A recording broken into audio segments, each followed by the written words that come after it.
Bonjour, je vais vous présenter aujourd'hui les principaux indicateurs permettant de maîtriser la lumière du jour.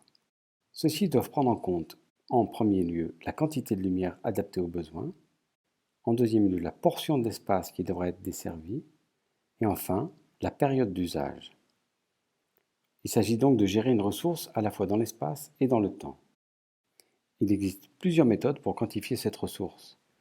La plus simple consiste à établir le rapport entre la lumière disponible à l'extérieur, par ciel couvert, et la lumière délivrée en chaque point du local. C'est la notion de facteur de lumière du jour, FLJ, qui est exprimée en pourcents.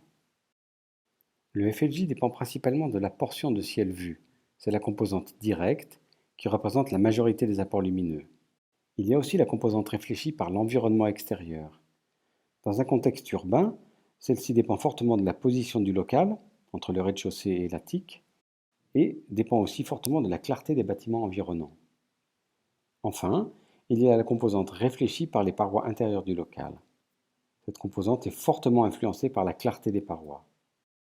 Dans l'exemple présenté ici, un local de 8 mètres de large et de 12 mètres de profondeur, on voit que près de la fenêtre, les valeurs de FLJ sont supérieures à 20%. Dès que l'on s'éloigne de la fenêtre, le FLJ diminue rapidement. Ainsi, au centre de ce local, à 6 mètres de la fenêtre, on a une valeur d'environ 1,5%. Si maintenant on se place au fond du local, à 12 mètres de la façade, le FLJ est de l'ordre de 0,5%. Ces valeurs ne sont pas très intuitives et elles sont donc difficiles à interpréter. Pour simplifier, je dirais que lorsque le FLJ est supérieur à 5%, on a un excellent potentiel d'éclairage naturel. Par contre, dans cette zone, les risques d'éblouissement sont non négligeables.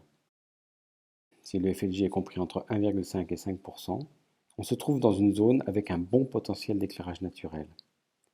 Enfin, au-dessous de 1,5%, les apports lumineux sont limités et il est préférable de ne pas placer de poste de travail permanent dans ces zones. Comme je l'ai déjà mentionné, cette notion de facteur de lumière du jour n'est pas très intuitive et il n'est pas facile de communiquer avec ces valeurs.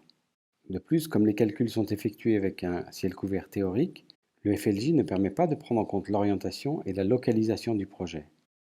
Pour toutes ces raisons, la notion d'autonomie en éclairage naturel est en train de remplacer le FLJ et de s'imposer dans les normes et dans les usages. Pour passer du FLJ à l'autonomie, la méthode la plus simple consiste à utiliser les données météorologiques concernant l'éclairement diffus extérieur. Prenons l'exemple du Rézé à la Guadeloupe. La valeur médiane de l'éclairement diffus extérieur y est égale à 23 000 lux. Cela signifie qu'à l'échelle annuelle, cette valeur de 23 000 lux est dépassée pendant plus de la moitié des heures de jour. Si mon besoin d'éclairement est de 300 lux, pour un local de réception par exemple, il suffira que le FLJ dépasse 1,3% pour atteindre cette valeur pendant la moitié du temps. 1,3% de 23 000 lux est égal à 300 lux. Si l'on reprend le local étudié précédemment, la transformation du FLJ en autonomie donne les résultats suivants. Pour un éclairement de 300 lux, la valeur médiane de l'autonomie est de 60%. Cela signifie que la moitié du local bénéficie d'un éclairement de 300 lux pendant 60% du temps, ce qui est pas mal. Cette méthode correspond au calcul simplifié de la nouvelle norme européenne 17037 qui parle d'éclairage naturel. Ceci nous permet donc de confronter notre local aux exigences de cette norme. Celle-ci fixe 3 niveaux de performance, à savoir minimum, moyen et élevé, en fonction de la valeur médiane de l'autonomie. Le niveau minimum est atteint si la valeur médiane dépasse 300 lux pendant 50% du temps. Notre local, donc, atteint le niveau minimum. Pour atteindre le niveau moyen, il faudrait que la valeur médiane dépasse 500 lux pendant 50% du temps. Ça n'est pas le cas ici. Enfin, pour atteindre le niveau élevé, il faudrait que la valeur médiane dépasse 750 lux pendant 50% du temps. On est loin du compte ici. Je dirais que cet exemple nous montre que dans la pratique, le niveau minimum représente une performance déjà très acceptable. Il existe une manière plus détaillée de calculer l'autonomie. Pour cela, il faut faire une simulation dynamique, c'est-à-dire une simulation pour chaque heure de l'année, toujours avec des données météo du lieu d'implantation. Le temps de calcul est plus important, mais la méthode est plus précise. Elle permet par exemple de prendre en compte la présence du soleil, les apports directs, et de tenir compte de la gestion des protections solaires. Dans notre cas, les résultats obtenus avec les deux méthodes ne sont pas très éloignés.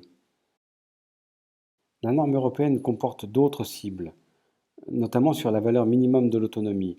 Mais pour ne pas alourdir cette séquence, je propose à ceux qui sont intéressés par ces informations de se reporter à la documentation jointe en annexe du MOOC. Pour terminer sur cette notion d'autonomie, je dois préciser que la norme européenne ne tient pas compte de l'affectation des locaux. Or, il est raisonnable d'adapter les objectifs en fonction du niveau d'éclairement recommandé. Je dirais pour ça que, concernant les espaces de travail, bureaux, enseignement, industrie, l'objectif minimum de la norme est raisonnable. Je fais référence ici à une autonomie médiane de 50% pour 300 luxe.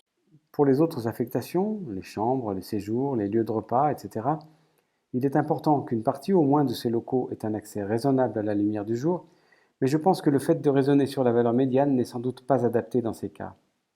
La question du rapport à l'extérieur, la vue, l'ambiance colorée et encore d'autres paramètres sont à mon avis aussi importants que les aspects quantitatifs.